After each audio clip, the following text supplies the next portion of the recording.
तो व्हिडिओ बघून जो माझं क्लिक झाले ना मैत्रिणींना, तुम्हालाही तसं क्लिक होईलच जर व्हिडिओ तो तुमच्या फीडमध्ये आला तर. थोडासा विचार करा, जर ती लेडी एवढं सगळं असूनही सगळं करू शकते, ओके, की तिचं टॅलेंट तिने बाहेर आणलं, तर तसं आमच्या घरी साडीच घालू देतात, आमच्या घरी असंच आहे, आमच्या घरी हे नाही करू देत, आमच्या घरी ते नाही करू देत.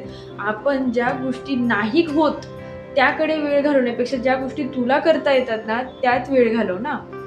जे नाही आपल्या आयुष्यात किंवा जी गोष्ट कधी होणारच नाही त्यात आपली एनर्जी वेस्ट करण्यापेक्षा आपली एनर्जी चांगल्या गोष्टींमध्ये वेस्ट कर, जेणेकरून त्याचा फायदा तुलाच होईल पुढे. आणि तू निगेटिव्ह विचार करशील तर ते निगेटिव्ह त्याचे परिणाम तुझ्या फॅमिलीवर होतात, मुलांवर होतात, तुझ्या शरीरावर होतात, पर्सनली जो तुला खूप मोठा पुढे जाऊन त्याचा नुकसान होतो किंवा तोटा होतो त्याचा.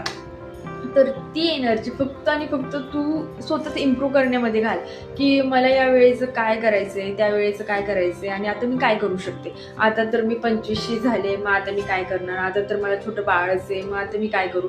अगं तू पर्याय शोध आपोआप. जर तू विचार करत बसली त्याच गोष्टी, कोणत्या गोष्टी ज्या तुझ्याकडून नाही होते, मग बाळाला सांभाळायचं. पूर्ण व्हिडिओ खाली दिलेल्या लिंकवर आहे, प्लीज नक्की बघा.